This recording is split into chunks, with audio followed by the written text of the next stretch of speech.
अस्सलाम वालेकुम बच्चों, जैसा कि आप जानते हैं कि हमने यूनिट 8 स्टार्ट किया है जिसमें है अलजेब्रिक एक्सप्रेशन। अलजबरा बच्चों आप जानते ही हैं कि मैथमेटिक्स की एक ब्रांच है जिसमें हम वेरिएबल्स को पढ़ते हैं। अब सबसे पहले देखें कि अलजबरा क्या है। Do you know that algebra is an Arabic word. Algebra ऐसा अरेबिक वर्ड है which means bringing together broken parts, यानी कुछ टुकड़ों को इकट्ठा करना जोड़कर। इसका लफ्ज़ी मीनिंग ये है अलजबरा का। तो लेकिन अलजबरा बेसिकली मैथमेटिक्स में क्या है, आइए अब हम इसको देखते हैं। Algebra it uses mathematical statements to describe the relationship between things that vary over time. In our previous class, we have learned the introduction to the basic ideas of algebra, including the effects of some basic operations, concepts of variables, and simplification of an algebraic expression with its evaluation.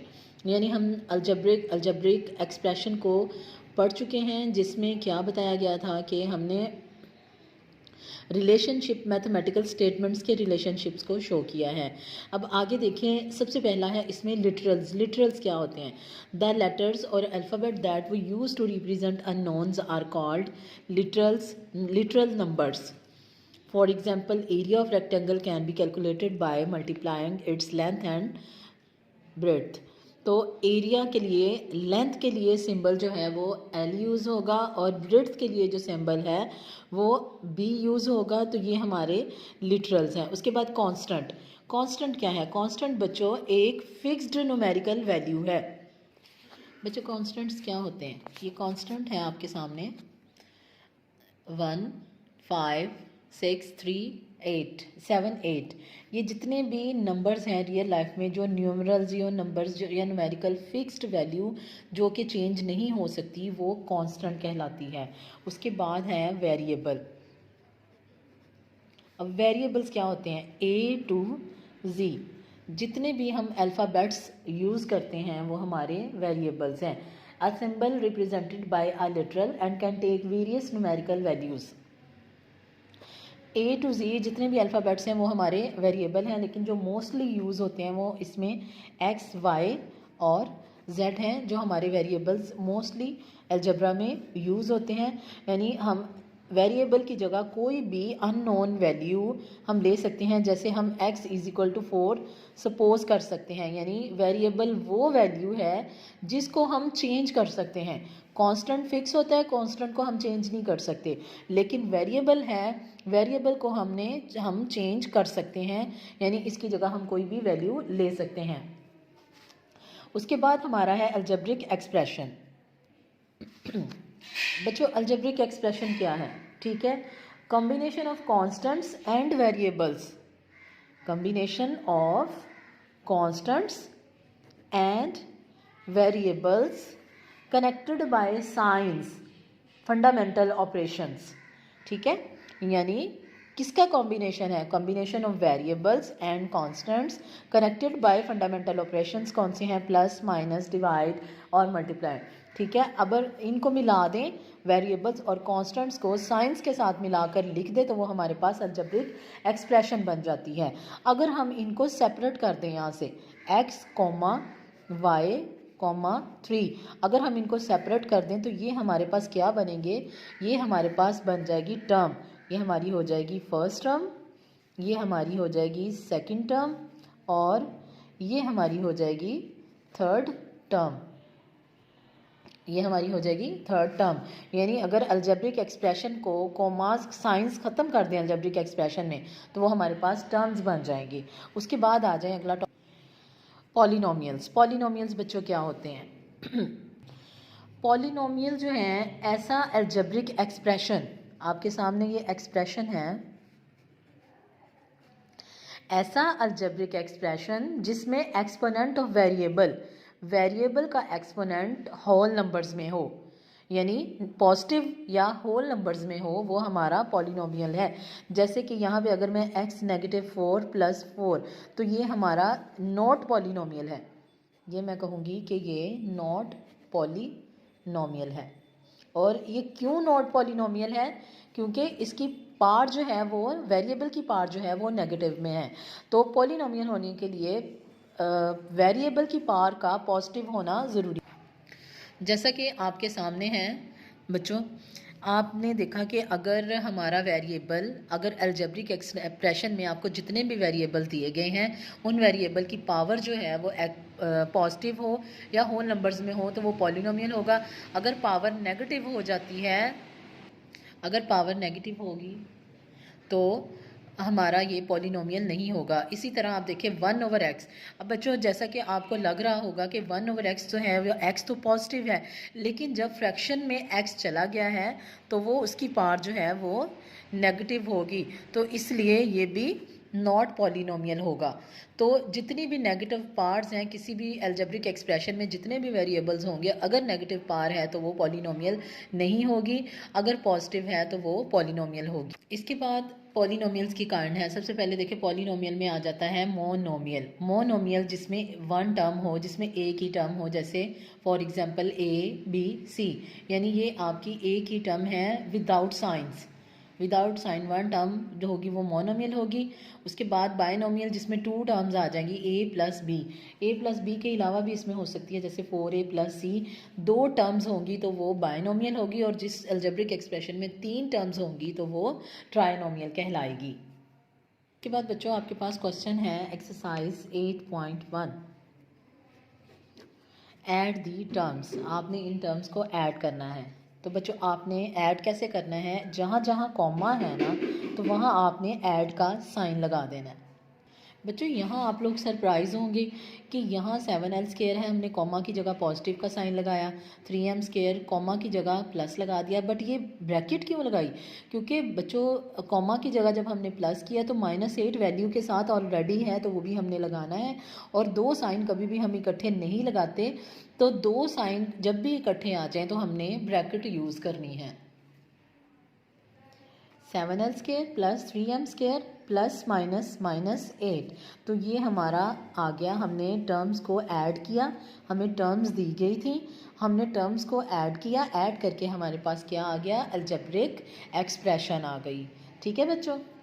बच्चों अब आ जाते हैं, आपके सामने है exercise 8.2, add the following polynomials. आपके पास ये क्वेश्चंस दिए गए हैं, आपने इसको ऐड करना है। बच्चों अलजबरा में एडिशन के लिए आप लोग याद रखना कि हम उसको असेंडिंग या डिसेंडिंग ऑर्डर में उसको अरेंज करते हैं, और या तो उसको एक्स के लिहाज से अरेंज करते हैं या हम उसको y के लिहाज से अरेंज करते हैं। मोस्टली अलजबरा में हम x के लिहाज से, इसको x की पार के लिहाज से अरेंज करते हैं।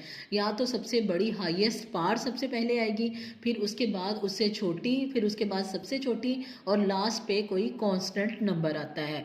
या डिसेंडिंग ऑर्डर में कर लें या असेंडिंग ऑर्डर में कर लें, या छोटे से बड़े की तरफ या बड़े से छोटे की तरफ, और उसमें अरेंज हमने करना है x के लिहाज से या y के लिहाज से। अगर y है तो y की पार्ट्स पहले आएंगी, और अगर x है तो x की पार्ट्स पहले आएंगी। जैसे ये देखिए आपके पास है x2 + 2xy + y², यानी इसमें x की पावर 2 है, उसके बाद x की पावर 1 है, और उसके बाद y आ गया। इसके बाद इसी तरह इसको अरेंज किया हुआ है। तो आपने सबसे पहले एडिशन या सब्ट्रैक्शन के लिए आपने सबसे पहले इसको अरेंज करना है, आपने इसका ऑर्डर अरेंज करना है। तो आइए अब हम इसको सॉल्व करते हैं। बच्चों ये आपके सामने क्वेश्चन है, a की power 5 + a power 3b - 2ab³ + b³ 4a5 - 3a³ - 2ab3 + 5b3। अब बच्चों मैंने यहाँ पे देखें, अगर आप देखें तो इसका ऑर्डर अरेंज किया हुआ है। यहाँ हाईएस्ट पावर है, ये उससे कम है, ये सबसे कम है, और लास्ट पे जो आपका b यानी अनदर नंबर आ गया। इसी तरतीब से आपने इसको लिख दिया अरेंज कर, ये पहले से ही इसका ऑर्डर अरेंज है। इसको आपने लिख दिया, उसके बाद आपकी लेफ़्ट साइड पे जो दी हुई है वैल्यू, इसके नीचे आपने इसको लिख दिया। बच्चों आपने प्लस करते, पॉजिटिव करते वक्त आपने इनके वेरिएबल और इनकी पावर्स को देखना है। अगर यहाँ पे a की पावर 5 है तो इसके नीचे a की पावर 5 ही आएगी, आपने इसके नीचे a की पावर 3 नहीं लगा देना। ऐसे नहीं होगा कि आपका क्वेश्चन 4a की पावर 3a की 3, तो ये आपका रॉन्ग होगा, क्योंकि सेम पावर ही आपस में प्लस हो सकती है, डिफरेंट पावर आपस में मल्टीप्लाई हो सकती है, डिवाइड हो सकती है, लेकिन प्लस और माइनस नहीं हो सकती। ठीक है, तो यहाँ पे आपने देखें a की पावर 5 और a की पावर 5, यहाँ नंबर्स को कांस्टेंट को हमने काउंट नहीं करना, कांस्टेंट हमारे पास कोई भी आ सकते हैं, तो ये हमारी पावर्स जो है ये सेम आनी चाहिए, वेरिएबल सेम हो, पावर सेम हो। नेक्स्ट देखिए, नेक्स्ट हम चेक कर लें, अगर a क्यूब b ऊपर है तो नीचे a क्यूब b है, ये भी सेम है। उसके बाद नेक्स्ट चेक करें, अगर a b क्यूब है तो यहाँ भी a b क्यूब है, हाँ जी ये सेम और सेम ये दोनों आपस में ऐड होंगे। b क्यूब है तो यहाँ भी b क्यूब ही होगा। अगर वेरिएबल सेम होंगे और उनकी पार्ट्स सेम होंगी तो वो आपस में प्लस होंगे, अदरवाइज़ वो प्लस नहीं होंगे। बच्चों आपको पता है अलजबरा में अगर किसी नंबर के साथ नंबर नहीं है तो उसका मतलब है कि वहाँ 1 काउंट होता है। अब हमने सिर्फ यहाँ नंबर्स को यानी नंबर्स को प्लस करना है, वेरिएबल्स हमने वही लिख देने हैं जो ऊपर आपको दिए हुए हैं। जैसे ये 5 है, यहाँ पे A5 ही आएगा, ठीक है, 4 और 1 5, उसके बाद 3 है और यहाँ जहाँ कुछ ना दिया हो वहाँ 1 आता है, तो 3 और 1 4, आपके वेरिएबल्स वही आ जाएंगे जो ऊपर दिए हुए हैं। यहाँ a क्यूब b है, a क्यूब b है तो यहाँ भी a क्यूब b होगा। अब उसके बाद बच्चों आप देखें कि यहाँ a b क्यूब और a b क्यूब तो सेम है, यहाँ -2 है, यहाँ +2 है। अगर दो सेम नंबर्स या वेरिएबल्स हों और उनके साइन चेंज हो तो वो आपस में ख़त्म हो जाते हैं। ठीक है, इसके बाद आगे देखें b क्यूब है तो आपने यहाँ b क्यूब ही लगाना है, और 5 और 1 यहाँ कोई साइन नहीं, इस कोई कांस्टेंट नंबर नहीं है तो यहाँ 1 होगा। 5 और 1 कितने हो जाते हैं 6, और ये पॉजिटिव का साइन आ गया, तो आपका आंसर आ गया 5a5 + 4a cube b + 6b cube. तो इस तरह जब भी आपने ऐड करना है, आपने सबसे पहले वेरिएबल्स और उनकी पावर्स को देखना है कि सेम पावर ही सेम पावर में जमा होगी, और आपने नीचे भी वही लिखना है जो यहाँ पे आपको वेरिएबल और पावर दी हुई है, आपने सिर्फ नंबर्स को प्लस करना है। इसके बाद बच्चों आ जाए क्वेश्चन नंबर 2। आपके पास क्वेश्चन है, if a is equal to x - 2y + z, b is equal to -2x + y + z and c is equal to x + y - 2z, then find. आपके पास ये वैल्यूज़ दिए हुए हैं, उन्होंने कहा है कि सबसे पहले a - b फाइंड करें, यानी a की वैल्यू लिखें, b की वैल्यू लिखें और उसके बाद उनको माइनस करें। जैसे ये देखें, a की वैल्यू यहाँ पे हमने a - b सॉल्व करना है, तो आपके पास a की वैल्यू जो है x - 2y + z, b की वैल्यू आपके पास है -2x + y + z। अब आपने इनको माइनस करना है। बच्चों अलजबरा में जब भी हम सब्ट्रैक्शन करते हैं तो उसके लिए हमें ये जो नीचे वैल्यू दी हुई है हमने इसके साइन चेंज करने हैं। ये माइनस का है साइन, तो ये पहला साइन जो है वो ख़त्म हो जाएगा, और ये जो न्यू साइन है हमने इसको न्यू साइन के साथ सॉल्व करना है। ये पहला साइन हमारे पास ख़त्म हो गया। उसके बाद ये पॉजिटिव का साइन है, ये हमारा साइन ख़त्म हो गया, ये हमारा न्यू साइन हो जाएगा नेगेटिव हो जाएगा। उसी तरह ये साइन हमारा पॉजिटिव का है, ये हमारा साइन जो है वो नेगेटिव का हो जाएगा। बच्चों अगर आपने साइंस के मल्टीप्लिकेशन पढ़ी हो तो प्लस माइनस माइनस होता है और माइनस माइनस प्लस होता है।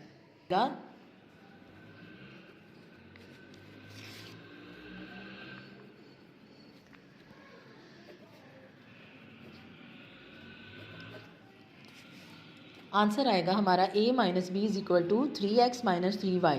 इन दोनों में से 3 कॉमन लिया तो x - y, ये हमारा आंसर आ गया a - b। बच्चों याद रखना है कि जब भी आपने प्लस करना है अलजबरा में तो आपने इसको सिंपल प्लस कर देना है, ठीक है, और जब भी आपने माइनस करना है, सब्ट्रैक्शन करनी है, तो उसमें आपने हमेशा साइन चेंज करने हैं। बच्चों अब हमारा 4th ऑप्शन है a - b - c।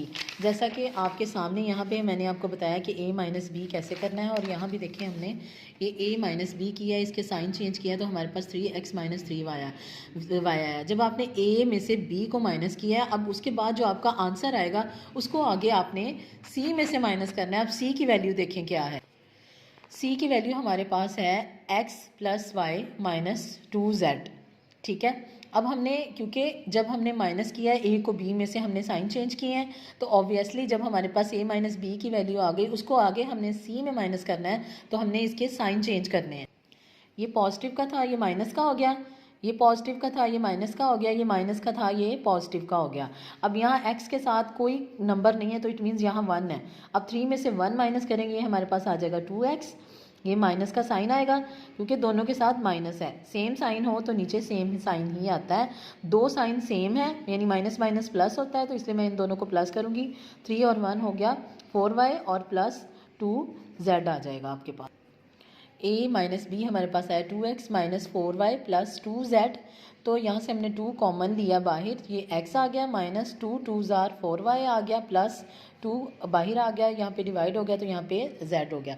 तो इस तरह आपने बच्चों सब्ट्रैक्शन करना है। सबसे पहले प्लस करते वक्त और माइनस करते वक्त आपने वेरिएबल्स का ख़ास ख्याल रखना है कि अगर x है तो x में ही प्लस होगा या माइनस होगा, अगर y है तो y में ही प्लस या माइनस होगा, और अगर y स्क्वायर है या z स्क्वायर है तो वो सेम वेरिएबल और सेम पावर के साथ ही प्लस या माइनस होगा। ठीक है, बहुत शुक्रिया।